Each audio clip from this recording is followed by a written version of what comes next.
एक दिन की बात है कि महाराज उत्तानपाद, जो कि अपनी छोटी रानी से सुरुचि से अधिक प्रेम किया करते थे, सुरुचि के वश में रहते थे और सुरुचि इस कारण से बड़ी गर्वित रहती थी, बड़े मान में रहती थी, क्योंकि जानती थी कि महाराज मेरे वश में है, मुझसे प्रेम करते हैं और सुनीति की ओर कभी देखते भी नहीं है। अब सुनीति राजमहल में दासियों के समान रहती थी। महाराज कभी बात नहीं करते थे, कभी उनके पुत्र ध्रुव के विषय में नहीं पूछते थे, और क्योंकि उत्तम सुरुचि के पुत्र थे इसलिए उत्तम से अधिक स्नेह था। एक बार सुरुचि के ही कक्ष में बैठकर उत्तम को अपनी गोद में खिला रहे थे, तभी ध्रुव महाराज कहीं से खेलकर दौड़ते हुए आए। वे तो जानते हैं ये मेरे पिताजी हैं, पिता से स्वाभाविक स्नेह होने के कारण उनकी गोद में बैठने का प्रयास करने लगते हैं। लेकिन क्या होता है, जैसे ही गोद में बैठने का प्रयास करते हैं, उत्तानपाद महाराज तो कुछ नहीं कहते, बस थोड़े डर जाते हैं, सुरुचि को देखने लगते हैं और सुरुचि अपनी भौहें टेढ़ी करते हुए ध्रुव महाराज को पकड़कर नीचे कर देती है कि पुत्र तुम महाराज की गोद में नहीं बैठ सके। ध्रुव महाराज ने कहा, मैया आप तो मेरी माता हैं और ये मेरे पिताजी हैं, मैं क्यों अपने पिताजी की गोद में नहीं बैठ सकता, यह तो सभी पुत्र का अधिकार होता है।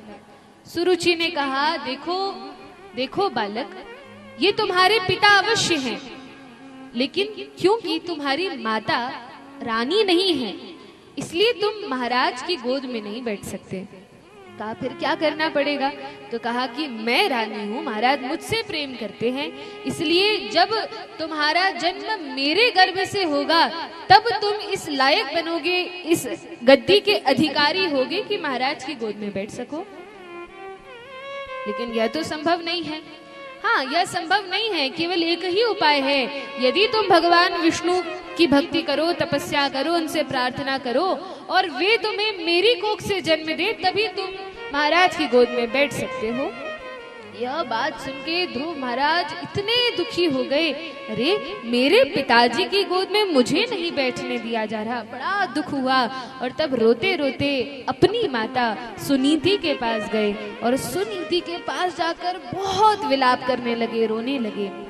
सुनीति तो विवल हो गई, विकल हो गई, कहने लगी, पुत्र क्या हुआ, क्या बात है, कुछ तो कहो, क्यों रो रहे हो।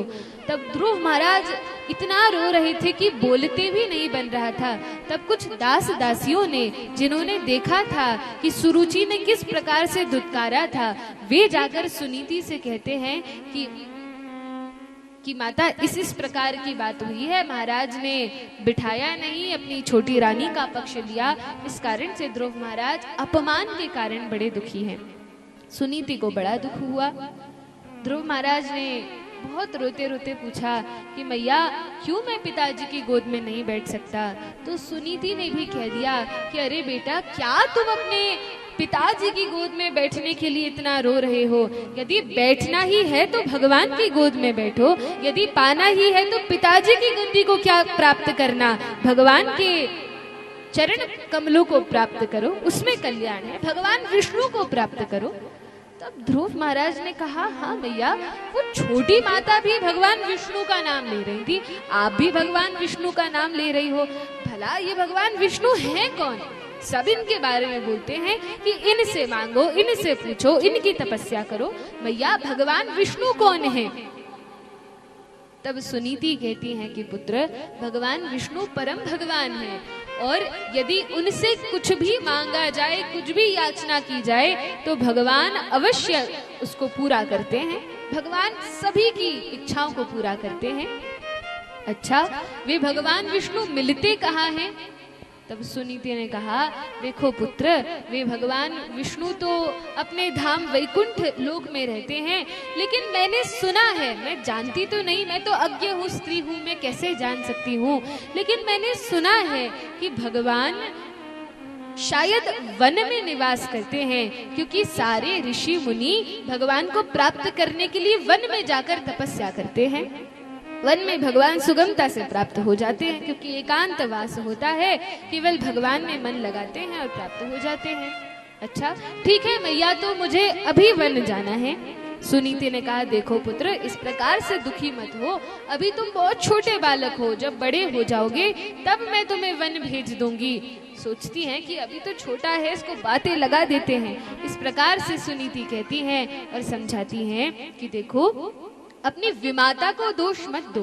देखिए, सुनीति का चरित्र एक माता के रूप में कितना सुंदर है। और कोई माता होती तो लड़ने पहुंच जाती, 2-4 लोगों को इकट्ठा करती कि अरे देखो, ये पिताजी अपने बेटे को अपनी गोद में नहीं बैठा रहे। लेकिन सुनीति ने ऐसा कुछ नहीं किया। सुनीति ने क्या कहा कि तुम्हारी विमाता ने जो कहा है एकदम ठीक है महाराज, अब मुझसे प्रेम नहीं करते हैं और ठीक है, उत्तम से प्रेम करते हैं और मेरे संबंध से वे तुम्हें भी स्वीकार नहीं कर पा रहे हैं। लेकिन देखो पुत्र, अपनी विमाता को कभी दोष मत देना, कभी उनके विषय में अथवा अपने पिताजी के विषय में अपने मन में गलत भाव मत लाना, कभी ईर्ष्या मत करना, क्रोध मत करना। क्योंकि वर्णन है भागवत में कि जब वे अपनी माता के पास जाते हैं तो क्रोध और शोक के कारण ध्रुव जी के होंठ फड़क रहे थे, बहुत क्रोध आ रहा था और शोक भी था, इसलिए आंसू भी झर रहे थे। तो माता ने समझाया कि इस प्रकार से क्रोध मत करो, क्योंकि हमारे जीवन में जो भी सुख दुख आते हैं, जो भी कष्ट आते हैं, वे हमारे ही पूर्वकृत पापों के कारण होते हैं। तो जो भी हमें आज मिल रहा है वे हमारे पिछले जन्म के कर्म हैं। तो मैं तो बड़ी हतभागिनी हूँ, इसीलिए मैं इस प्रकार का दुख भोग रही हूँ और मेरे कारण तुम्हें भी दुख भोगना पड़ रहा है। लेकिन पुत्र, कोई बात नहीं, भगवान की भक्ति करना इस जीवन का लक्ष्य है, इसलिए भूल जाओ यह सब और भगवान की भक्ति में लगो। जो कुछ भी बोला है उस पर विचार मत करो, उसको सोचो मत और भगवान की भक्ति करो, भगवान विष्णु में अपना मन लगाओ।